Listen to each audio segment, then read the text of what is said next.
A very good afternoon, dear delegates.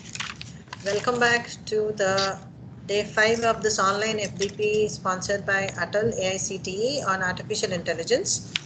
In the afternoon session, we have with us Dr. Prabha garg, who is a professor and head Department of Pharmacoinformatics, Naipur, Mohali. I'd take a few moments to give her introduction to you. So, Madam has done her BE and MTech from IIT Roorkee and PhD from Thapar University, Patiala. She works in the area of artificial intelligence, database development, and data analytics. Ma'am has to her credit more than 65 research papers published in peer-reviewed journals and has developed approximately 20 softwares and databases. She's delivered 15 invited lectures, guided 5 PhD and 60 master students. We now have Dr. Prabha garg with us to talk about applications of artificial intelligence in drug discovery. Ma'am, over to you. Thank you. So, as introduced, myself Prabha garg, I'm working in Naipur. So, today's presentation will be basically, I'll be dividing into the 4 parts. The first part where I will be talking about in brief when we are developing the AI-based models, what are the steps we are following. So I'll be just talking about in short about those details that what we follow as the instruction. It is not only the algorithm on which we have to work, it is the data preprocessing and the data compilation also. Then I will be talking about the one application on which we have worked or we have developed the artificial intelligence based model for the prediction of the blood-brain barrier permeability of the small molecules. The second application is for finding the protein function in the form of the subcellular localization, and third is the finding the interaction between the drug and the protein, whether there is some interaction or not. So I'll be talking about these 3 applications where we have applied this artificial intelligence in the Naipur.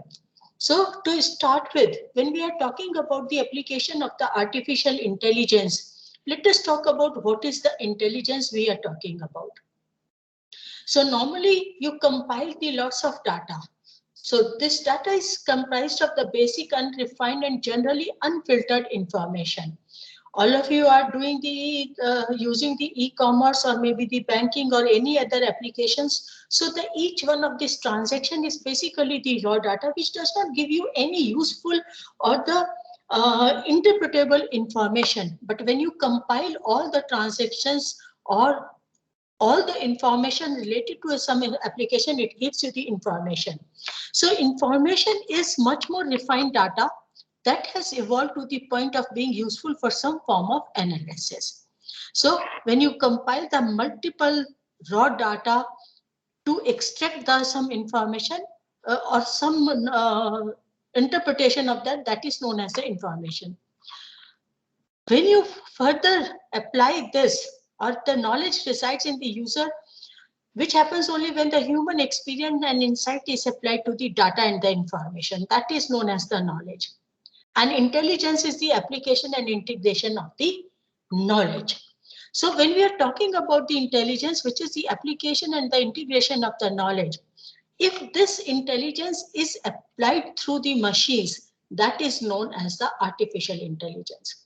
In your day-to-day routine also, you are using number of artificial intelligence machine. You may be using the smartwatch, which gives you number of information about you. You may be using a smartphone. You may be using the smart cameras. Number of devices at your home also are based on the artificial intelligence. So it is not only the drug discovery area, any area you think of today, you will find some kind of the application in the of this AI in that area. So while we are talking about this, for example, this is some data I am showing you about the gene expression data. So whenever you are having this microarray or the gene expression data, so how a specific gene is being expressed for a human being is you calculate by using this gene expression data. It does not give you any information if you look for a single or the individual sample. But when you collect the number of samples, you can find out whether in a normal to the disease condition, which genes are being upregulated, which genes are being downregulated.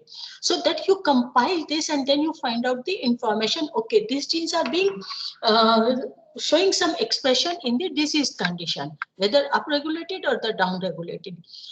Based on the knowledge of the user or the past experience, then they try to find out whether these genes are really making a difference for the specific disease condition or not. Then you apply to identify, like for the medical devices or maybe for the identification of the disease, you use this information. That is the intelligence you use. So using the machines, we try to apply this type of the intelligence in the normal or maybe in a specific scientific or maybe the engineering area. So, sorry. How we define the artificial intelligence is, this is the capability of a device to perform functions that are normally associated with the human intelligence. So if you train or you write the algorithms so that it can work as the human beings are working with the intelligence, then it is known as the AI machine. So AI is the study of how to make computers do things at which at the moment people are better. So AI is the science that automates intelligent behaviors. It is a system that thinks and acts like humans and rationally. All of you might have heard about the automatic cars also, where there is no driver. So some training or the intelligence has been built into these machines for driving. So these are the self-driven cars, are the part of this AI machines. So when we are talking about again this AI, it is the simulation of human intelligence by machines to solve the problems, to act rationally, or to act like humans. So it includes learning. When you are developing this type of the machines or the simulations, it includes the learning and the application of the rules for using this data or the information, as well as you apply the reasoning also within this AI-based models. So there are the different perspectives of the AI. There are the cognitive science, a way to understand the natural minds and the mental phenomena, or the mental action or the process of acquiring the knowledge and understanding through thought or experience and the senses. These are the areas where you can apply the AI. Philosophical questions you can answer using this AI application. Engineering, build intelligent machines. Science, you can use in any one of the field of the science, not only the drug discovery, whether it is the chemistry, physics, or the aeronautical science, or any other area you take, you can apply this artificial intelligence in that. Along with the artificial intelligence, we are also talking about the machine learning. So I'll be talking about few terms also. So basically machine learning and the artificial intelligence, you can say they are synonyms. Some of the times they can be used as a synonyms, but some of the time they are not exactly the synonyms of each other. So machine learning is an approach to achieve the artificial intelligence. You may or you may not, you train the machine using the ML algorithms to achieve the artificial intelligence that utilize computers and mathematical algorithms for building the models. Machine learning can also recognize a complex combination of the variables that reliably predict an outcome. Whenever you are developing any machine learning using any machine learning algorithm to build a model, basically you try to find out the predictors, the independent variables which you will use to build the model. Selection of these reliable variables is a major task while you are working with the artificial intelligence or the machine learning algorithms. Machine learning is useful for analyzing large heterogeneous data sets such as genomics or the epigenetic data. ML can be categorized into supervised, unsupervised, and the reinforcement learning. When we are talking about the supervised or the unsupervised learning, it is based on the training time, what type of the data you are using. In the supervised learning algorithms, you have the input as well as the output to train the system. So if this is the input, this should be the output. If you are using that type of the algorithm, then it is known as the supervised algorithm. The classification algorithms comes under this. or the function approximation algorithm like the ANN is the part of this, PNN is the part of this. If you are using the SVM or support vector machine algorithm, they are the part of the supervised learning algorithm. Unsupervised learning algorithms are when you do not have further training. If this is the input, you do not have the output variable for training also, then it is unsupervised. And the type of the problem which we use with this unsupervised learning is basically this clustering algorithms, in which you try to identify which are the similar type of the input data. And the basic concept of this clustering algorithm is that you try to find out if the two samples are similar, their action or the behavior must be similar. So you are broadly working with the supervised or the unsupervised learning algorithms.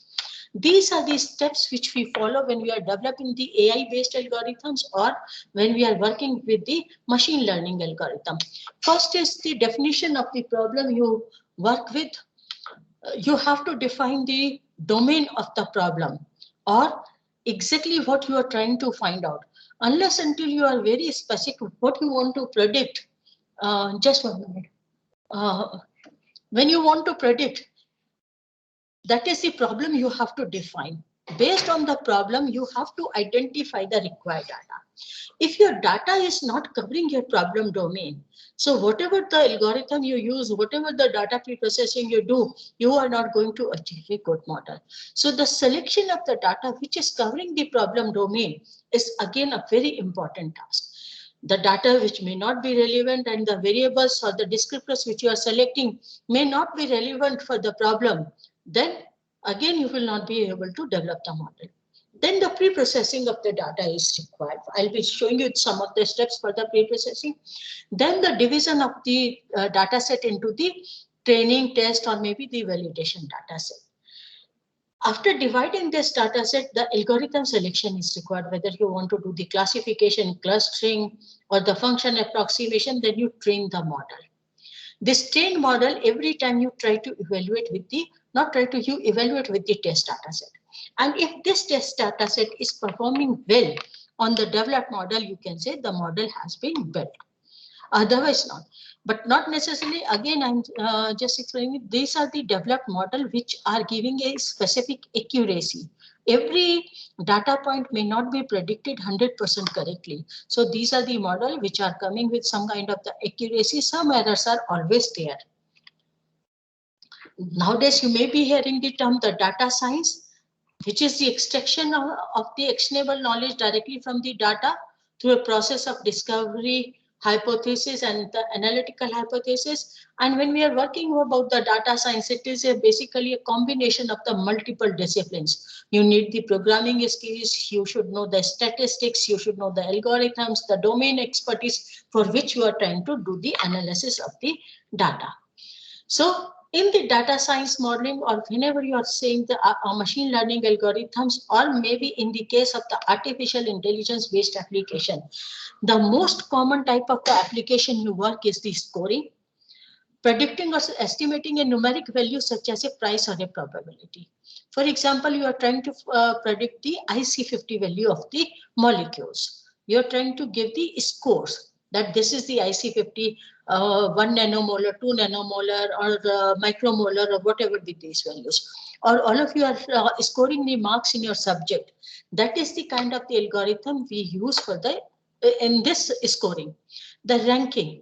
You try to prioritize the molecules which may be more potent for a specific therapeutic category. That is the ranking you are working with.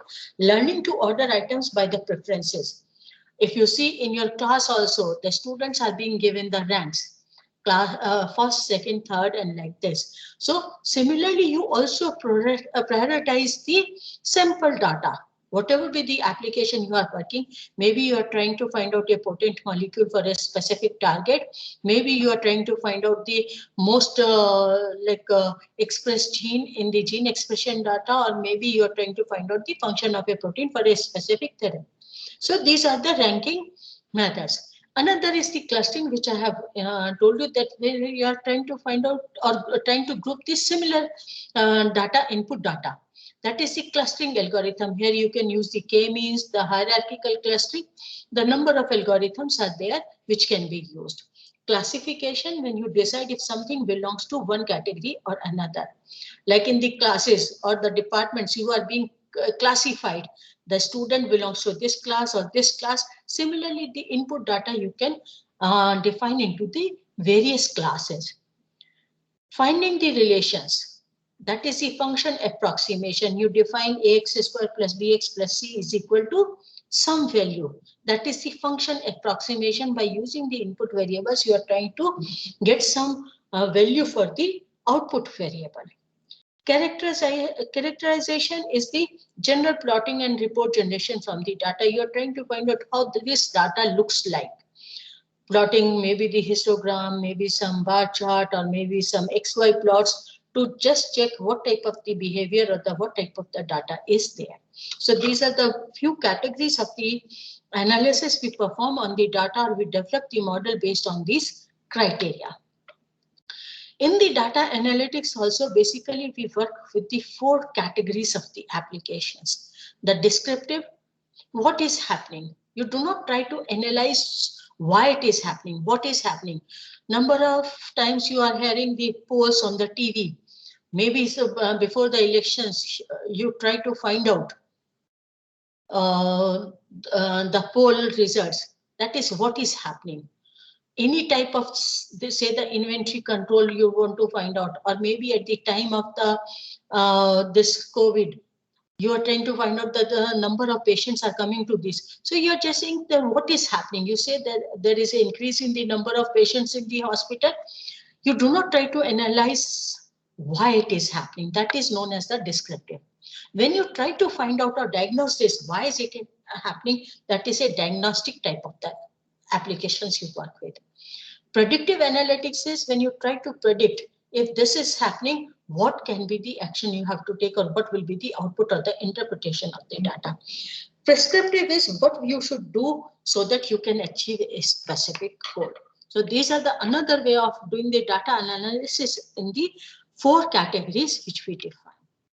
Now, let us talk about the artificial intelligence application of the machine learning models which we develop.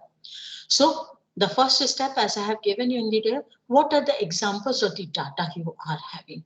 Whether it covers the whole problem domain space, whether it is not coming, or whether it is having some kind of a biasness in the data, everything you have to analyze by using this. What are the examples?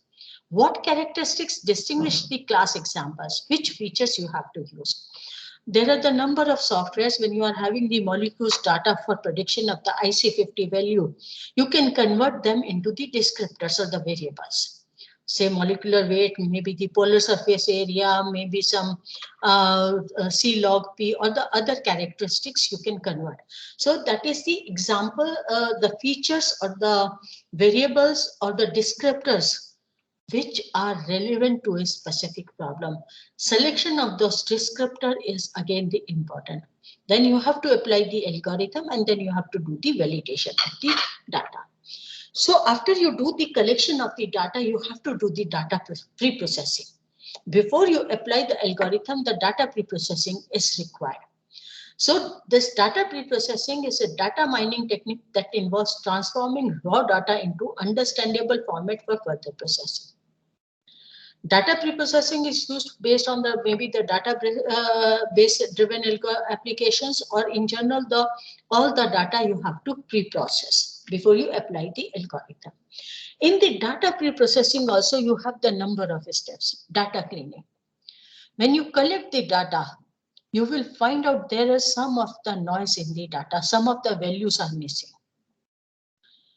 For some of, when you will convert the molecular structure into the descriptor, the software for some of the structure, they will say they cannot calculate 1 or 2 variables or the descriptors. So you may be having some missing values.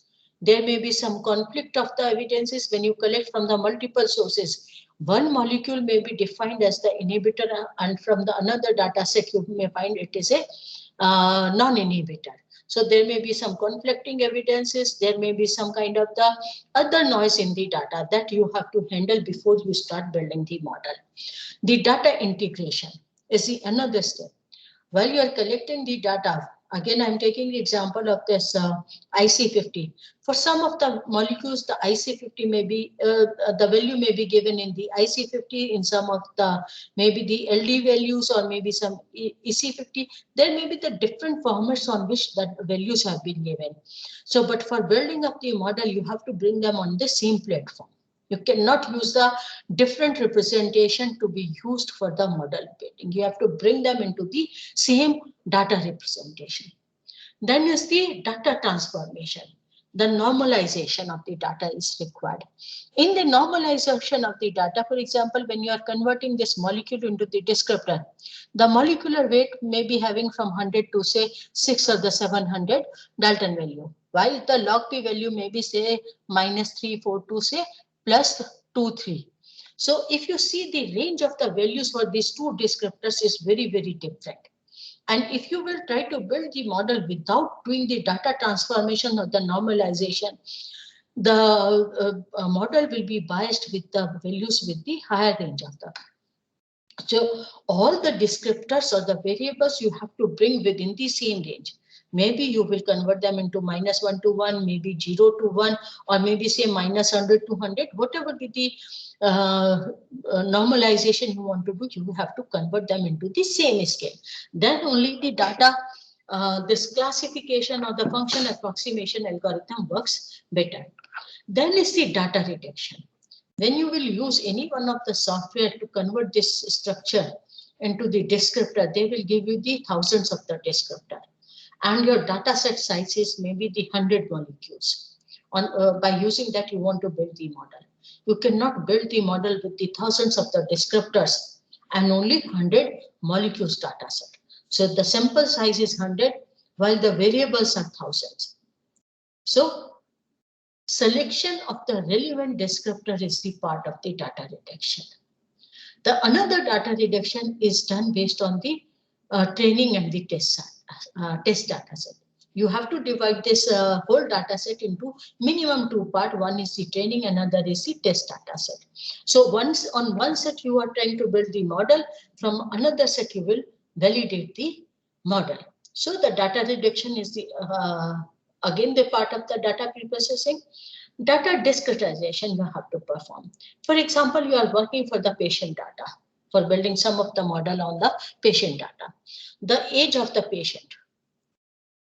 You never use the age of the patient as exact numbers for as a descriptor. You always try to convert into some groups, maybe say 0 to 14, then 14 to 25 or 28, then the another group, then the another group.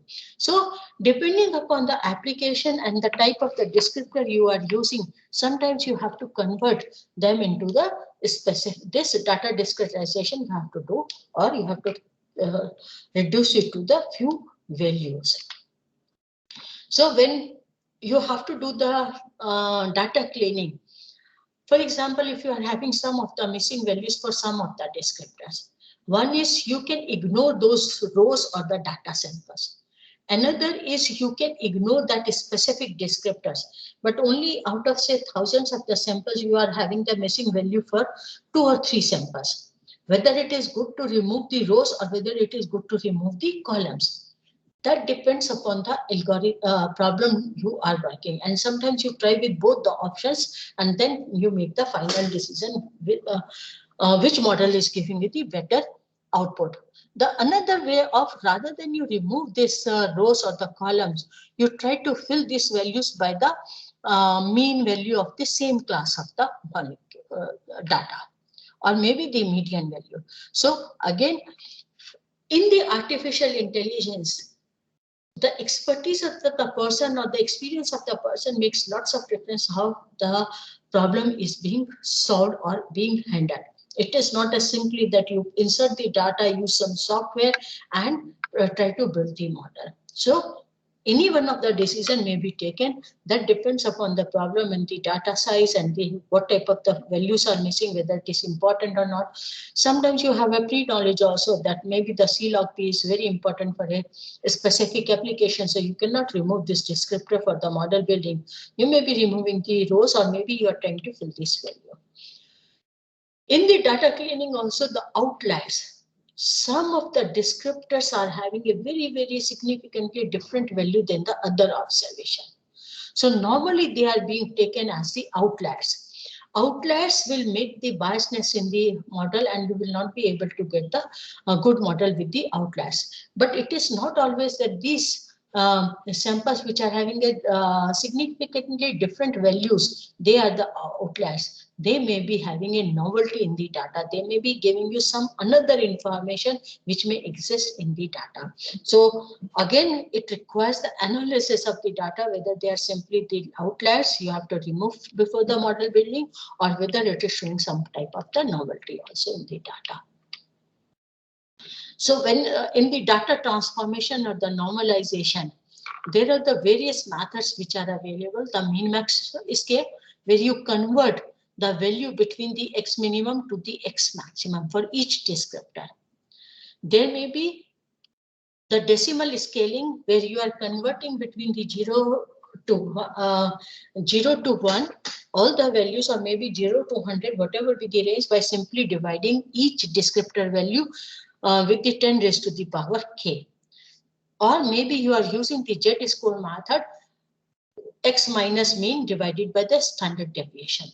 So how your data is distributed, if it is having a kind of a normal distribution, you may be using the z-score. But if your data is not having a normal distribution, maybe you are using the decimal scaling or the min-max scale method for the normalization of the data. So in the data reduction, one is that you are trying to divide the data into the training and the test set, and the another application is that you are trying to remove the irrelevant descriptors. So for the feature or the variable selections, there are the various algorithms. And when you are using the algorithms for the feature selection, never use a single algorithm. You use multiple algorithms and see what each algorithm is giving you the important feature.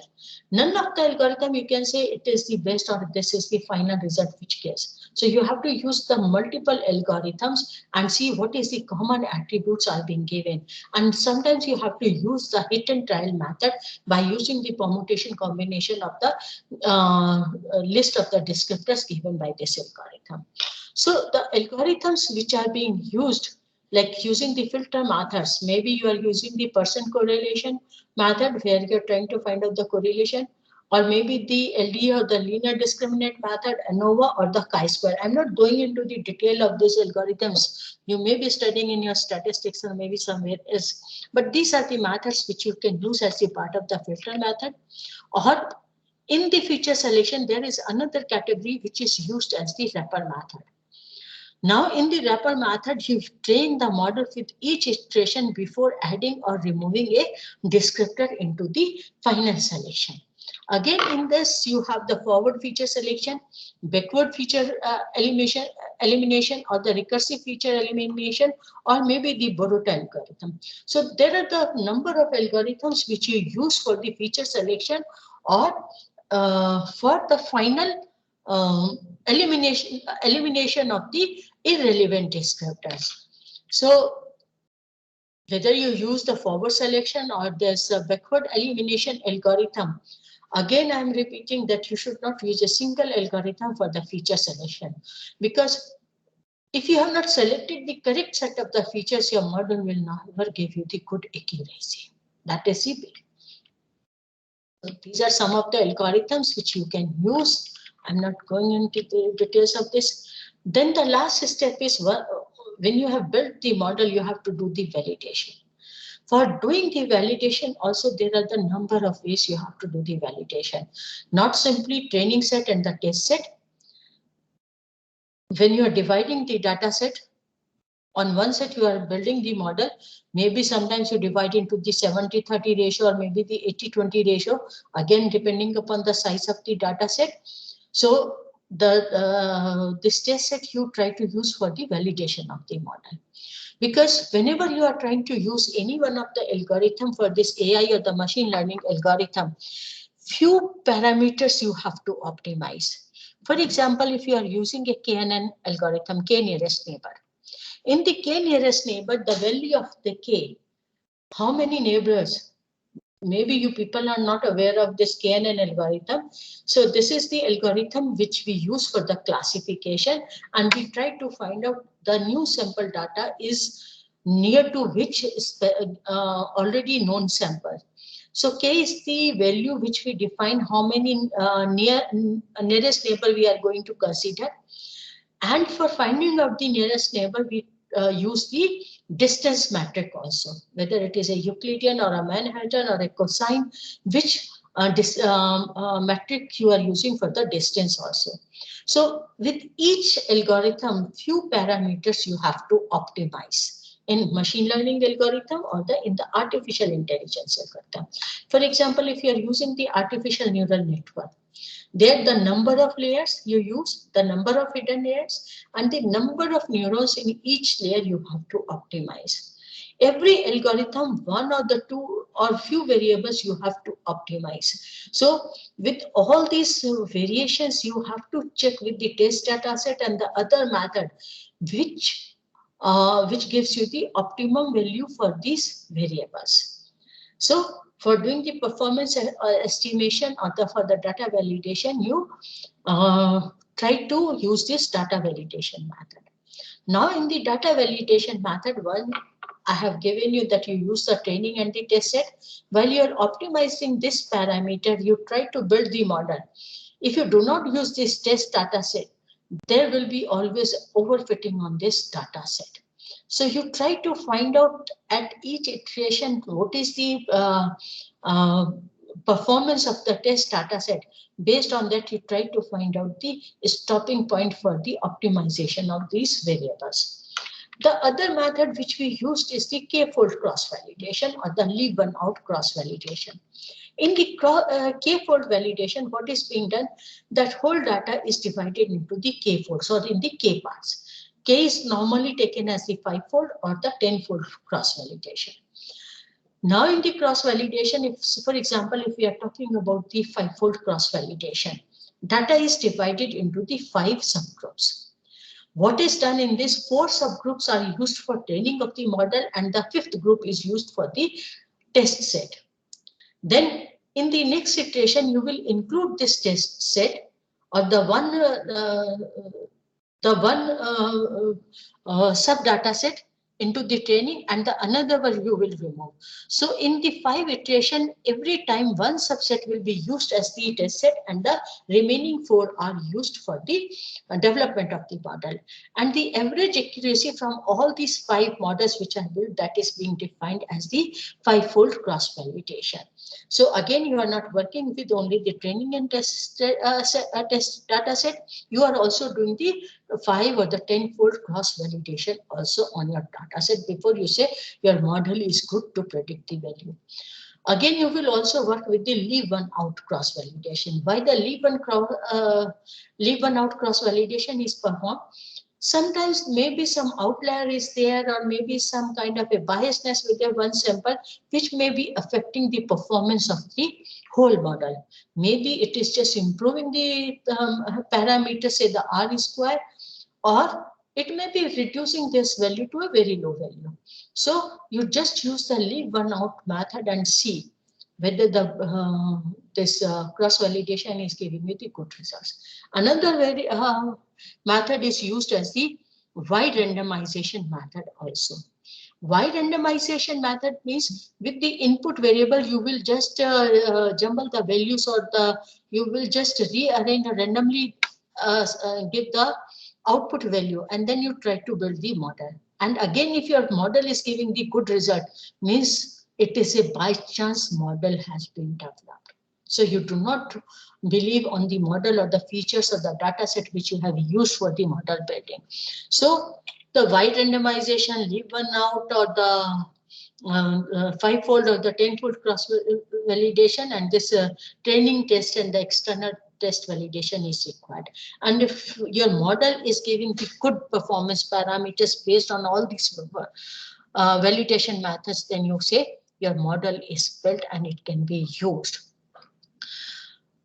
Once you have said that the model is built and you want to predict with the new data set, again there is an applicability domain. The new data set must be similar to the data on which you have built the model. That is your problem domain on which you have built the model. Some extrapolation is it should perform, but you cannot have totally out of domain data, and you cannot rely the model prediction from this for this data set which is not similar to the training data set. So there is always the applicability domain which is checked. For example, there is a gene expression data. For one gene, the expression values are written here. For second gene, the expression values are on this. The blue dots are showing the internal or the training set data, and this is the new data set in the red or the external data set. It is similar to this. If you see, it is lying in the same space where your training data set. So it is within the applicability domain. The prediction for this data set must be reliable if you have built the good model. So the applicability domain is another parameter of even you have built a good model, every data point you cannot predict from the built model. So now I'll be talking about the applications where we have used this artificial intelligence. The first application is for the blood-brain barrier permeability, where we have used the artificial intelligence, and basically the artificial neural network we have used. In the artificial intelligence also, it is not a single algorithm. There are the hundreds of the algorithms which you can use for developing the AI-based model. So we collected the 191 molecules from the various data sources, and we have used the 7 descriptors. These 7 descriptors is based on the already known knowledge that from the literature we have identified that these are the descriptors which are applicable. So basically, in practical, initially actually we started with the 18 descriptors, but the 18 descriptors we have not we have not received the good model. Then we applied the data selection and finally converted into these 7 descriptors. These 7 descriptors are known in the literature which are affecting the blood-brain barrier permeability, like this molecular weight, topological surface area, number of hydrogen bond acceptors, donors, etc. In this first, we have checked for the 0 variance. Why we check for the 0 variance before we build the model? If any one of the descriptor is having the 0 or a constant value for all the data sample, means it is not affecting the output value. So having that specific descriptor does not make any difference or does not make any sense for using this descriptor. So the correlation coefficient, the highly correlated descriptors are also not used. You use the one descriptor. There are the 2 descriptors which are highly correlated. You remove one, which is having a lesser correlation with the output parameter. Then the splitting was done for this data set. 141 we had used in the training set, and the 50 we have used in the test set. And the decimal normalization we have used for the normalization part. So log BB value of all the molecules, because we have selected only those molecules which were having the log BB value. This is the output variable. The supervised function approximation algorithm, that is the artificial neural network algorithm we have used. In the final model, we were having the architecture 7521. The 7 number of neurons in the input layer, because we are having the 7 descriptors in the final. These are the 7. So whatever be the number of descriptors that is in the input layer. Then this is the part 5 and 2 is by some training using. This is the part which we have to optimize for the given data. And the number of neurons should not be total number of connection in this, means 7 into 5 plus 5 into 2 plus 2 into 1 should not be normally more than, ideally it should be 1/3, but in this case it was 1/2 approximately, so that your model building is good or the reliable. With each in the artificial neural network, the another parameter we have to define is the transfer function. Uh, Again, as I'm not talking about the architecture of the ANN, there is a transfer function we use in the artificial neural network. Multiple transfer functions can be used, like the log sigmoid, 10 sigmoid, linear function, or the other functions. In this case, we had used the log sigmoid and the linear function. Log sigmoid from input to this, and this linear from here to here we have used in the layer. And then we have used the MATLAB software for training of this model. After training, we found there are the 9 molecules which are not being predicted. The 9 molecules are showing a very, very different, and the final value of the model was very, very poor. So we removed this 9 molecules and used the 132 molecules for the bedding, and the model was good, having the correlation coefficient 0.9, and on the test set is this, coefficient of determination like this. These are the various parameters which we have used for the evaluation of the model. Now on the 9 molecules, the outlier analysis we did, and we find out all of them were belonging to the neuromuscular blockers, except the 1 molecule, the Brazil.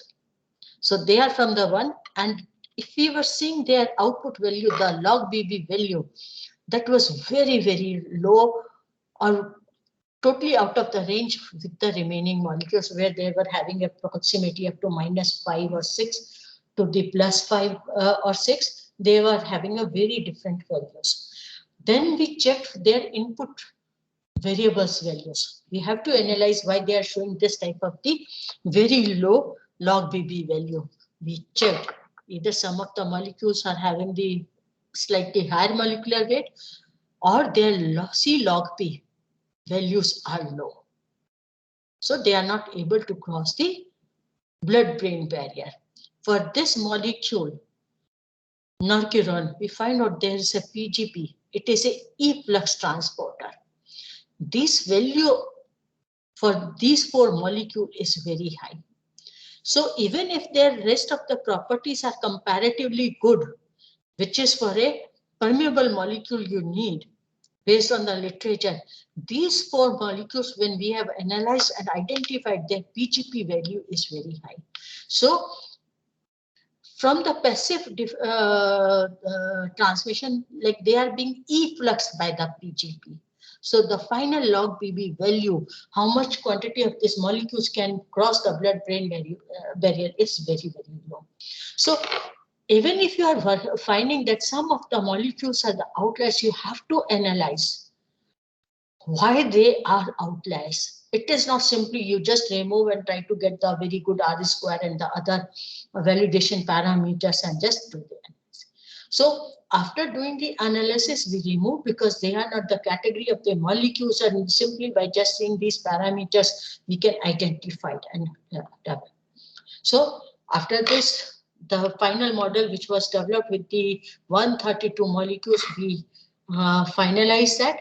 Then we compared the result with the other published work also, or the one of the software which is commercially available, and we found that this model is predicting whatever be the data set which we were having is better than the other softwares.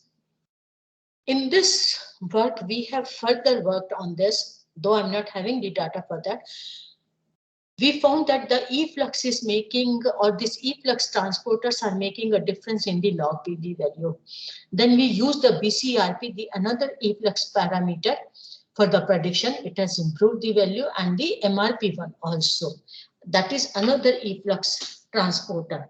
So we use those 2 descriptors also for the prediction of the log PV value. So it is not only the development of the model. If you have the knowledge, like what type of the parameters or the descriptors which are making or affecting the values, you should consider that.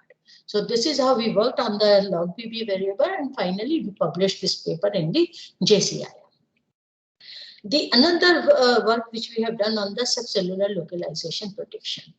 In this subcellular localization prediction is we have used the primary sequences of the proteins. And when we have collected the data, we have used the UniProt database. And we have used the organism of the eukaryotes and collected the data, and we just removed the protein sequences or the hypothetical proteins which were having the sequences the sequence length less than 30 amino acids, or maybe having some ambiguous amino acids like B, X, and Z, which we have removed. And in this, we finally got the data set of 38,354 proteins. And on this data set, we applied a program CD-HIT. So if the protein sequences are very, very similar, it will have a biasness in the prediction. Your data should be equally distributed in the problem domain. So we use this CD-HIT program to remove the like very similar sequences from the data set. And the test sets data set which we have used from a previous study from this researcher, which we used for the validation of the model we have built. Now to convert these protein sequences, which are all of you may be knowing, these protein sequences are a combination of these 20 amino acids. So we converted them into the 29-dimensional vector, the 29 descriptors. The first 20 descriptors is for each descriptor, we have calculated their frequency. What is in the composition, what is their frequency for the each amino acid? If there are the 100 amino acid A is what is the percentage of that amino acid, and convert it into 0 to 1 ratio. So these are the 20 descriptors we have used, and the remaining 9 descriptor is based on their physicochemical properties like this mass, hydrophobicity, and the hydrophilicity. This amino acid index for these 3 properties, mass, hydrophobicity, hydrophilicity, we have collected from the net. Then we use the sequence order also. If after A, which amino acid is coming, and based on this equation, we have calculated the remaining 9 descriptors. So we got our data set, which is having the 29 descriptors. Around 38,000 sequences were there for the training of the data set. In this problem, we have used the 2 algorithms, K nearest neighbor and the probabilistic neural network. And in the K nearest neighbor, we have used the value of K, only the nearest sample is used for the prediction, and the cosine has been used as the distance matrix. In the second algorithm, we have used the probabilistic neural network and the Euclidean distance as the last. The purpose was using these 2 different algorithms was, if you look for the parameter here, we have tried to find out as the difference between the 2 vectors based on their angle, not based on their length of these vectors. If you say the 29-dimensional vector or the 29 descriptors, you cannot plot the vector in the 29-dimensional, but you can assume like you are working with the 3 dimensions. Similarly, if you have a space in the 29-dimensional space, how the vectors are given. So in the first algorithm, we are making use of the angle between these 2 vectors. In the second algorithm, we are making use of the distance between these 2 vectors. All of you have studied the vectors in your, I think, 10th or 8th class, where you know about the angles and how to find out the distance between the 2 vectors. So these are the 2 different algorithms. In the K is equal to 1 means only the local effect, and in the probabilistic neural network, all the sample data is used for identifying this distance. So two different algorithms for the classification with the two different approaches were used. These are the parameters because it is a classification algorithm. So R square cannot be used for this. So the precision, recall, or the sensitivity, specificity, accuracy, or this MCC. This is the formula for doing the statistical analysis or the validation of the model were used for the model. If you see in this data, out of this 38,000, when we have analyzed for this subcellular localization, these many samples. But if you see for the lysosome, only 150 samples were there. Is there some kind of a prediction we were able to get with these smaller values also, like this accuracy? Accuracies were not that bad for the very smaller data set also in this, using the 5-fold cross validation in the KNN as well as with the test data set also. The accuracy was not very bad for the smaller data set. Similarly, with the PNN also, we tried to find out all the 5 statistical parameters and could find out even if the data is small, we are able to predict these proteins, the subcellular localization of these proteins. Then we did the further analysis on this data. As in the KNN algorithm, we have used the cos, and in the cos, basically as a distance matrix, it uses the angle in the angles. So what we converted into the degrees and checked, done the analysis. And if we find if the new sample with the training data set is having the angle between 0 to 6 degree, the accuracy is somewhere 85 to 90 between the 5-fold and the test set data set. Similarly, if the angle between the new data point and the training data set is between 6 to 8 degree, this is the reduction in the accuracy. This is how the accuracy has been changed. So the how close the angle, so they are able to predict based on the angular. And this is what we have used this information or the knowledge to give the probability of the correct. Because all the subcellular localization were not in our training data set. So when a new protein sequence has to be given, it may happen that it is not from any one of these subcellular localization which we have used. It may be for some another subcellular localization. Then we are finding it is giving the more angle between the new protein sequence to the training data set, which is closest to this.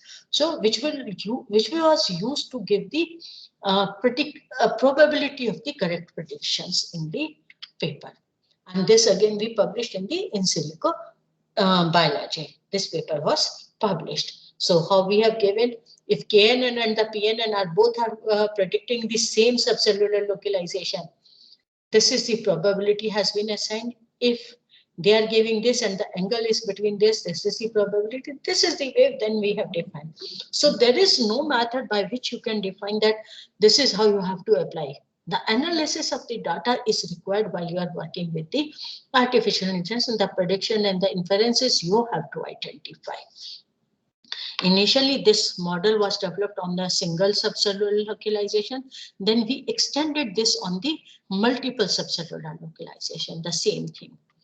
And we were able to predict the multiple subcell also with the probability. If for any one of the protein, if you see the UniProt data set, I don't know from the pharmacy how many of you have checked the UniProt database, but if you go there, a single protein may be having more than one subcellular localization also. And we were able to predict this also very correctly. The same algorithm we had extended on the enzyme class prediction also. And successfully we could apply that also.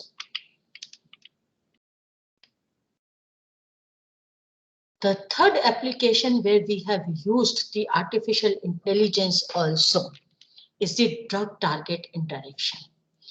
In the drug target interactions, now we have to use the descriptors from the small molecules as well as the descriptors from the macromolecules, means the enzyme or the protein.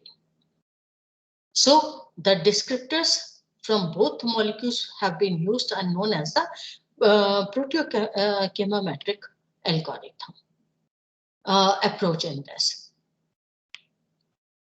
So while we are working with this drug target interaction, the data set was available that this small molecule is interacting with this given protein, but the data set was not available for the non-interacting pairs. Nowhere it has been defined this is the molecule, this is not interacting with this. No one test for that. Nowhere the data was available.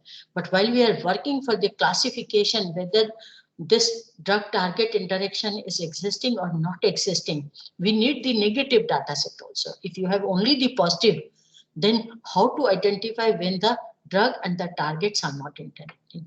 So this was the challenge, to work with the non-interacting data set. Anything which has not been reported cannot be considered as the non-interacting. Someone may not, like no one has, may have not been tested, but it may happen that they are having the interactions between the drug and the target, some of this. So blindly we cannot use. So we devise one a strategy to identify or to create the decoy set for the non-interacting pairs. So while we are working, so there were so many databases which were available for the bioactivity data set. Initially, we started with the PDB data set. It was having the 3D structure also. So while we were working on this, we used a two-dimensional as well as a three-dimensional, like this primary sequence as well as the 3D structure was used for the descriptors of the proteins also. So we use this PDB data set for the collection of this. Now, when we have retrieved the data, we found out there are the 9,800. This is the number of interacting complexes existing in the database. The distinct proteins from this data set were 3,000 something, and the different ligands of the small molecules were 5,000 something. So ligands were inspected and prepared in the Discovery Studio. This is a commercially available software. We have prepared them. Prepare means their structures, their energy minimization, checking their, calculating the descriptors. For so many, they were built using the Discovery Studio. For the proteins, using this binding site, we have retrieved the complete sequence from the UniProt database. So the pairwise distance matrix was prepared for these PDB entries by using the Euclidean distance and calculated on the first K binding site fingerprints. Then the affinity propagation methods for the scikit-learn was used to cluster. Then what we did, we are having this many complexes. We used the clustering algorithm.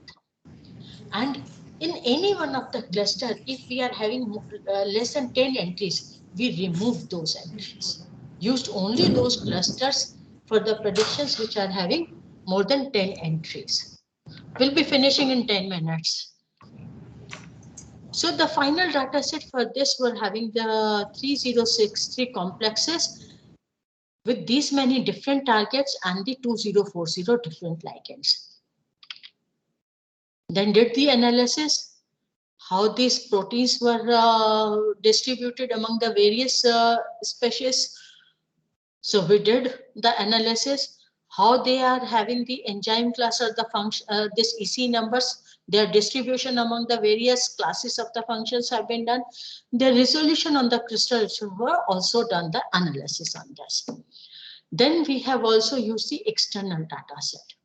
For developing the external data set, we have used the PDB data set for the training data set, but we have used this data set from the Campbell Drug Bank and this therapeutic target database for the external data set. External data set means you have not used for the training, and in any one of the step of the training, you have used this data set.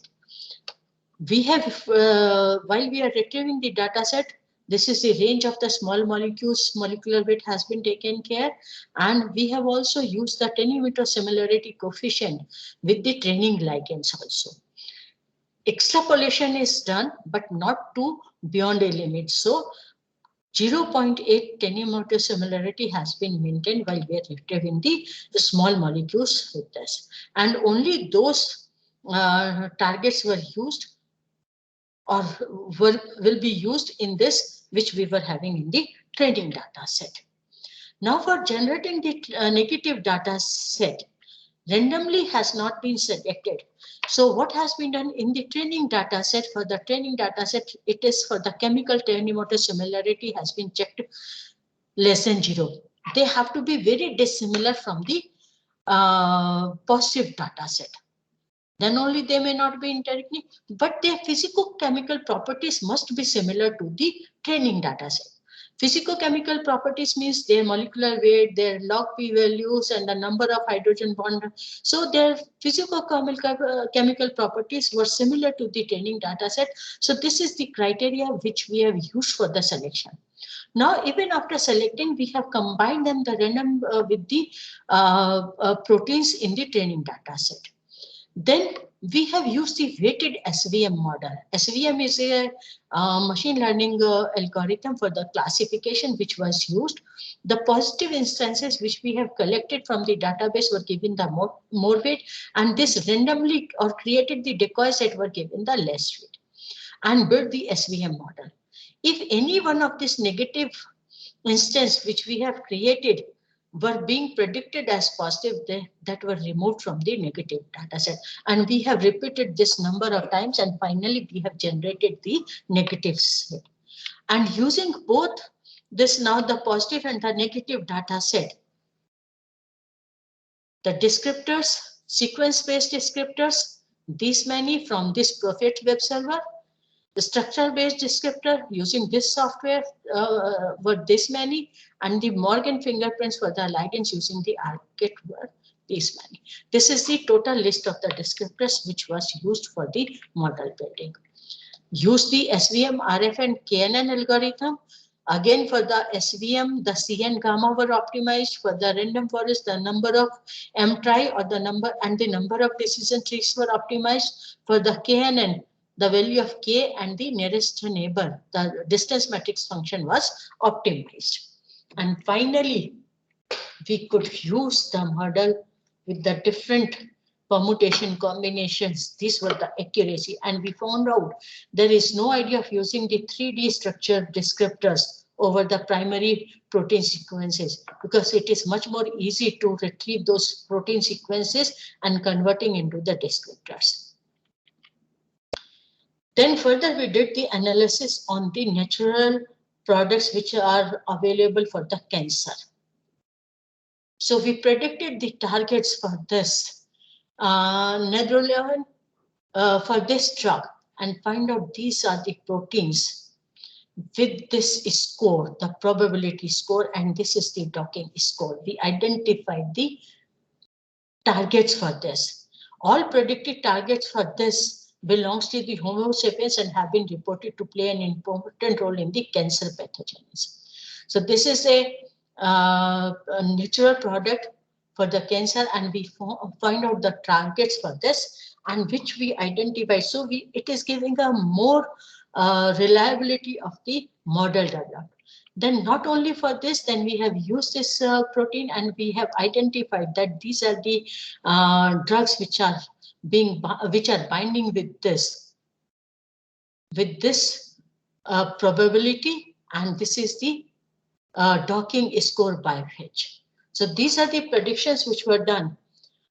Similarly, for these two drugs also, the proteins were identified from which organism. So this has given, for example, in this drug for the sorafenib, these 7 targets were already known, but these are the 3 new targets we predicted that they are interacting with this drug. So this is how we have used the artificial intelligence for building the model. And then we published this work in the molecular biosystems. So it is not a single area or a very well defined, whatever the applications where you can formulate or you can use the artificial intelligence for the prediction, classification, or maybe for the clustering of the uh, molecules, or maybe the proteins, or maybe the pharmaceuticals, whatever be the applications you try to use. So with this, I'm just finishing my lecture. I think I'm very well within time. There are 4 more minutes to go. So, but with this, I'm just finishing this lecture. So these are the 3 only on the small molecules, the interacting with the drug and the target, and only by using the protein sequence to predict their protein functions, we have applied the artificial intelligence algorithm, the machine learning, which we can use. So you can apply as a pharmacy student for any one of the pharmaceutical products for the classification and maybe predicting the PKPD or maybe PBPK properties. This pharmacokinetics and the pharmacodynamics parameters can be also be predicted using the artificial intelligence. So with this, thank you everyone. So now it is open for the questions.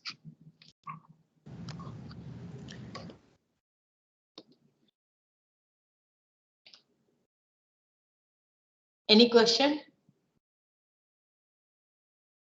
Through. Am I audible? Yes. Yes, thank you, ma'am, for your presentation. We have a few questions in the chat box. Dear delegates, if you have any queries, please post your questions, or you may also use the raise hand option. So, ma'am, my query here is, you were talking about data sets. So, usually, what is the the size of the sets that we are talking about in terms of GB or TB? Because accordingly, we require the infrastructural setup to support this activity, right, of AI. Data set depends upon the size of the data set depends upon the problem you are working with. For example, Okay. in the case of the blood-brain barrier permeability, we were having only the 131 molecules for testing of the data set.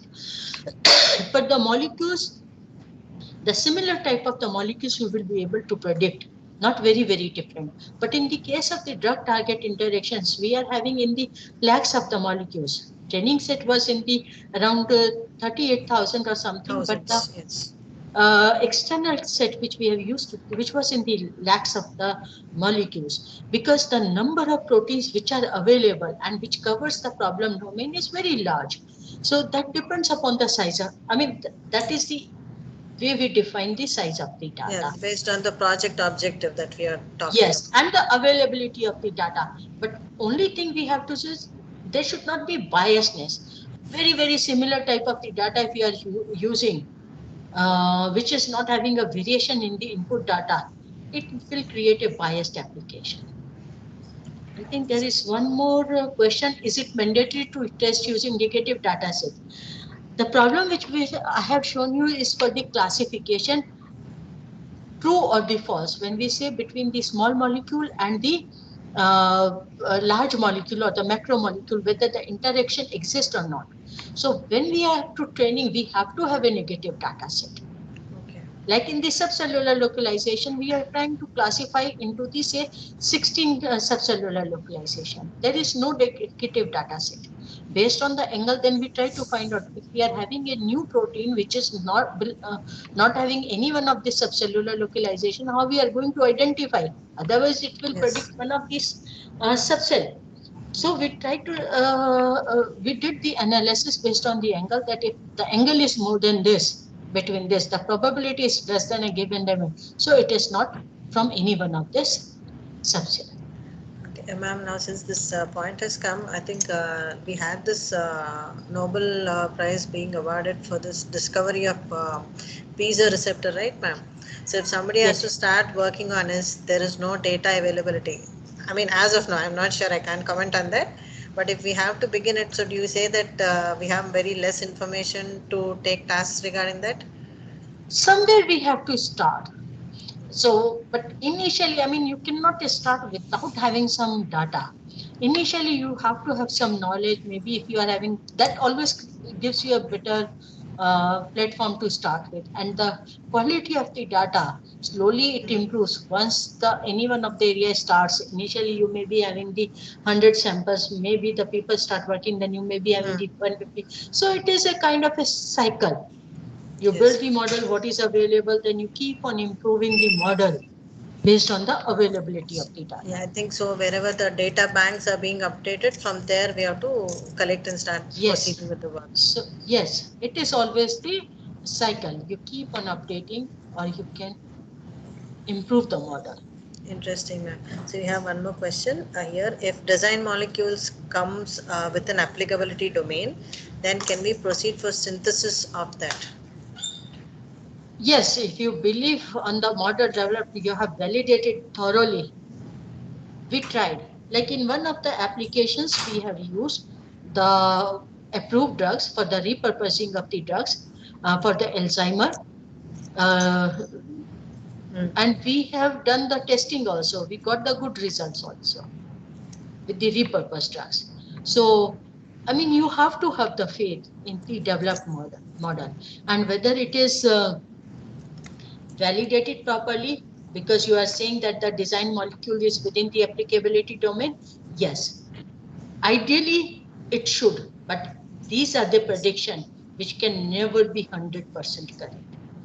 Okay. If you take the 10 molecules, there are the chances, even if it is a very, very good model, one or two molecules will fail. Okay. I mean, I'm giving with all the hypothesis, if your model is very, very good, still there are the chances one or two molecules will fail. So don't get disheartened by this. Always So, try ma'am, to improve. so if I'm asked from your experience, were there any situations where the models did not perform as expected? Actually, when we are working like with this initially, or the students are that is their training phase. All the things have not been given with the all the consideration or with the maybe. But if you work with the artificial intelligence model and the applications you see in the real life, Yes. not on a very small thing, it is on a very, very where the risks are very huge. The artificial intelligence based applications are successfully predicting, giving you the results. If you see a simple weather forecasting, the type of the prediction it was giving 20 years back, and the Yes. quality of the predictions it is giving nowadays has improved. Such a Tremendously. complicated system.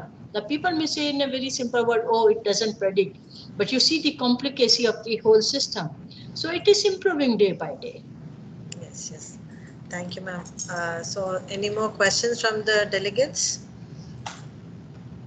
So, in the absence of any further questions, ma'am, we thank you once again for being with us this afternoon and sharing your insights and knowledge in this ATAL FDP on artificial intelligence. Thank you, ma'am, for being with us.